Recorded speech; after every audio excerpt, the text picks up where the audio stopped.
Welcome back to Axis Anime. My name is Henshin Ikeda, and today I'll be doing a walkthrough review of Hakkenden 8 Dogs of the East, Episode 7. And if you remember from last episode, we actually find out Shino now has traveled to the mountains alone with Musume. Apparently, he overhears a little story about a couple travelers that went to a mountain, and they got lost on their way home, and a woman actually helps them out, gives them water or something like that, and helps them to get to their village, and then a week later they die. Now this woman sounds familiar, so he actually wants to find her. So that's why he's actually alone in the mountains with Musume. Now on a side note, he loses Sasuke's bead. So he kind of loses Sasuke's bead. However, we see the monkey deity of the mountain try to help Shino. First he gives Shino gold, and then Shino tells him, yeah, this isn't what I'm looking for, but thanks anyways, I know you're big, but thank you. And before you know it, we're taking to a different scene with, Sasuke and the others. They catch up with Shino, and they're like, don't worry about the bead, as long as you're safe. We're going to take you to the local village, and then we're going to leave. So at least they had a plan set in motion. However, again, Sasuke's bead is lost, and that's definitely something we should remember, because this whole story revolves around having beads. So I'm pretty sure they're not going to forget about it. Then moving on past that, we're taking to a different scene now with Sasuke and everyone else on their way to the village. They're stopped. Apparently, the villagers don't want them to enter the village because they may or may not be infected, because the last people that went to the mountain got infected. And they figure, well, you guys went to the mountain, you guys are probably, infected. Now, we see the local doctor and the physician actually, I guess, hold both Sasuke and everyone else hostage, per se, in a jail cell. So they're quarantining them off until they are tested. And we find out, get this, the main doctor that's in charge of the village, not the woman, her name is Sayaka, but the other guy, which is her boss, happens to know both Ginpachi, and Kei, ironically, and he's a pervert. But anyways, sorry, I digress. They run tests on, Sasuke and everyone else, and guess what? They're good to go, they're not infected. Now, while all this is going on, we find out there's a little group, of women. They're musicians and whatnot. One of the main guys is called Akasino. I believe that's how you pronounce his name, Asakino, and he's more or less a musician, but he's the only guy among the group, and they're actually there in this village for the festival that's coming up.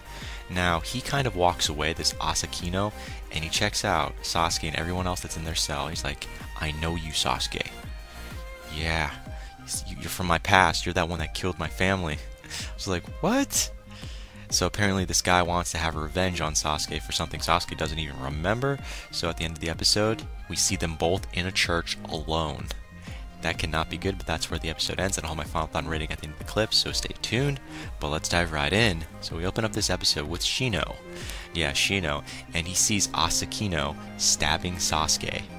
Basically, you hear Asakino say, you killed my family, and so on and so forth. And then he stabs him with his katana. I'm like, Sasuke wasn't even holding back. He's like, okay, takes it. He's not dead, but he's wounded. And again, Shino sees all of this, but that's where we open up with. So we're taking to a different scene with Asakino, and he asks Sasuke the big question, why did you kill my entire family? Yeah, we're taking to a different scene with Shino, and he's by Sasuke's side. And before, Sasuke can say anything, Shino takes out Musume, turns it into a katana. So we see Shino with his katana, Musume, and he's trying to, defend off Asakino so he doesn't hurt Sasuke any more than he already is, but he loses. Shino loses his sword, so he doesn't win. And then apparently Sasuke transforms into a dog, and Asakino's like, you're a dog?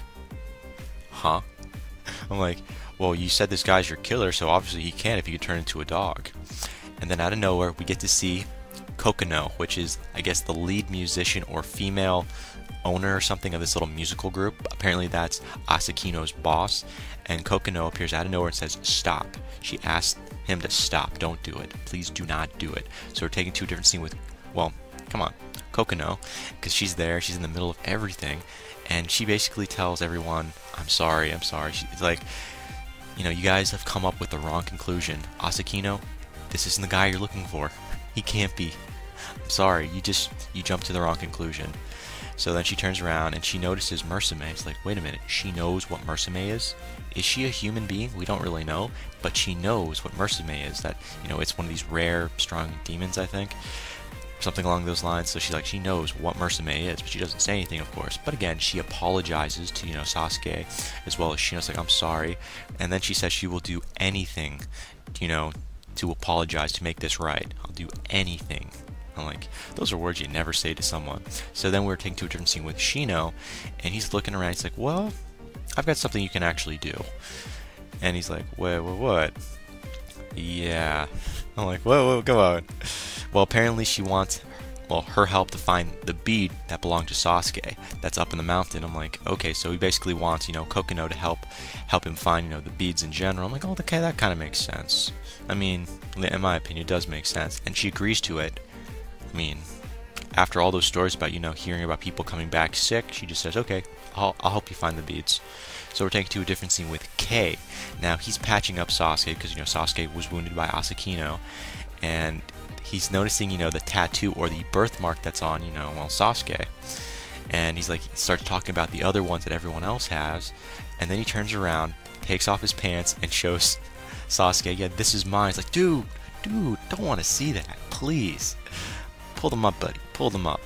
Now, we are taking to a different scene with the villagers, and kind of a light update, because they're heading into the mountains, because they heard about the gold that Shino brought back, so now it's all about the gold rush, and they want Shino's help.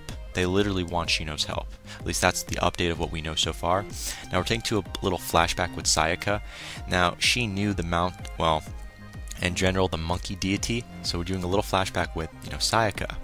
And apparently from her past, she knew the monkey deity. So Sayaka, the doctor, that also works for the church, she knows the monkey deity from her past, from her childhood. Now apparently she gave this monkey deity a nickname, Saragume, or Sayaguma, something like that. I'm like, okay, that was interesting. So that kind of explains why the monkey deity likes little kids, I guess, and that's why he's waiting around for her to return. That kind of makes sense. So we're taken to a different scene with Kokono. Yeah, Kokono starts to talk to the deity, so she's actually in the mountains, and she's talking to the deity, the monkey deity, and she's not scared of him, but she starts talking, and I thought, okay, so we really don't know what they're talking about in general, but apparently we do find out the monkey deity is still waiting for Sayaka to return. I'm like, really? So that's why he hasn't moved around, and he's been like an arrogant asshole all these years, because he misses Sayaka, and Sayaka promised she'd return, and she hasn't, so, he's waiting, and apparently we find out one of, the monkey that, Sayaka gave the monkey deity is now dead. Yeah, they had like a little monkey, that little monkey is now dead, so the monkey deity is now alone by himself. So we're taken to a different scene with the villagers, and apparently, like I said before, they want to use Shino as a guide, into the mountains to find this gold that he actually had. I'm like, yeah, that kind of sounds interesting, but they want to abduct him. They're not asking him, they want to abduct him. So we're taken to a different scene with the crow, and the crow is trying to inform Sayaka about what's happening, I guess, or at least that's what it looks like. And all I can say is she's not really liking this at all, what she's hearing. She's like, what, the villagers did what? So she's about to take action per se. So we're taken to a different scene with Shino, and guess what? They're trapped by the deity. They're in the mountains, and they're trapped by the monkey deity. They're in like a barrier. So yeah, we do find out, guess what? The villagers did kidnap Shino, and what would happen? The unexplainable. The monkey deity is pissed off. He makes a fake barrier so they can't go back to the village, and they can't go to the mountains, so they're frickin' trapped. Now, who didn't see that? No one? No one? Okay, I saw that. I thought it was kind of funny. So moving on past that, we do find out Musume, because apparently he is trying to, I guess, find Shino, I believe, runs right into the barrier, and he shatters it. And, we get to see the real rain, so there is rain now. So the villagers are like, it's raining, so, we can fill up all the wells and whatnot, so they're happy. I'm like, I wouldn't get so happy, because you know what? The monkey deity attacks everyone. He's pissed off that his barrier is broken, and he starts attacking. I'm like, this just got more interesting. Yeah, it did, actually. So we're taken to a different scene with Sayaka, and apparently Sayaka notices a dead monkey, on the way to the mountains, so she's actually trying to head to the mountains, I believe, to try to save Shino, or at least to knock some sense into the villagers, and she notices a dead monkey along the way, and that's the same monkey from her past that she gave to the monkey deity. Definitely worth mentioning. And again, this monkey is dead, or at least it appears to be dead, although we get to see its eyes slightly still open. I'm like, huh? Now, the monkey's name is called Asaha, A-S-A-H-I, so she did name the monkey, I guess, from her past. And again, the monkey is dead, so it's kind of sad. And she believes because the monkey is dead, that's another reason why the monkey deity is going all ape shit on everyone, because obviously she hasn't returned, and now that, you know, this monkey deity's only companion, which is this little monkey, is now passed away, so it kind of makes sense. But we're taking to a little cutscene with Kokono, and she takes the dead monkey into her arms, per se, or at least she's not into her arms, but, you know, she's over top of the monkey, and we see the monkey's eyes kind of open up, and she's like, rest, you know, rest. I'm like, Kokono, what the hell are you doing? Was that like a burial ritual, or were you reading the monkey its last rites? It looked like it, kind of. So moving on past that, we are taken to a different scene with Sasuke's bead. Yes, it's left, it's there. We see Sasuke's bead, so it's been found. So that's definitely yay, yay. Yeah, it was right behind the dead monkey, ironically. So Sasuke's bead was with the dead monkey.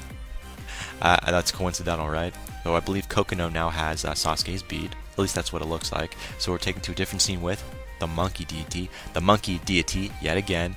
And all I can say is he's going berserk, left and right. He's destroying everything. Like, he's destroying the mountain. There's earthquakes, and then Sayaka appears.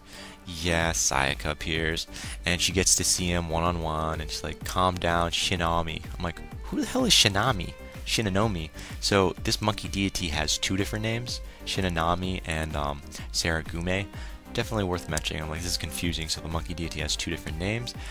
Now apparently the weather is now good, so everything's back to normal, it appears. And again, that's where the episode ends. As for final thoughts, shit, I'm confused. At the same time, I'm not. First of all, this girl that goes by the name of Kokono, what the hell is she?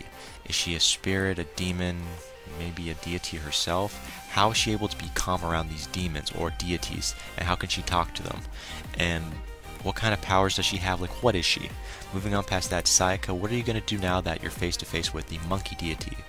You gonna hug him? What are you gonna do? And is he gonna come back with you? I'm just putting that out there. And one more final thought. I'm kind of curious to find out more on, well, these beads. Why are they so important? All these beads, hence the fourth Hakkenden 8 Dogs of the East. These 8 different dogs, which are 8 beads in general. Where's the next one going to take us? Who's going to have the next one? And what's its significance? What kind of power does it have? I'm still kind of curious about that. But again, that is it for my final thoughts. As for my rating, 3.5 out of 5. This was a filler-ish. I mean, it really didn't go anywhere. It definitely had some light information about Sayaka's past, how her family, you know, was originally from this village, who used to be into gold and whatnot until, you know, the monkey deity started screwing around and killing people on the mountaintop, and, you know, that kind of crap. So apparently she's originally from the village. But that was the only kind of real information we got. I mean, there really was no fighting. I mean, we get to see the monkey deity kill the villagers, literally. So that was a little gore we got to see. But other than that, I mean, we got to see Kenpachi and Kei transform into demons. That's about it. So final rating, 3.5 out of 5. But again, guys, that ends it for my walkthrough review of Hakkenden 8 Dogs of the East, episode 7. So definitely comment down below, let me know, thumbs up, thumbs down, definitely subscribe, check me out on Twitter, and follow me if you like. But let me know what you thought of this episode, and let me know what you think's gonna happen in the next episode that's coming out. But again, guys, that ends it for now, and I gotta hit the bricks. And before I go, I have to say it, and I always say it. You can't stop the access, but you can watch the feed. I'll see you later, guys.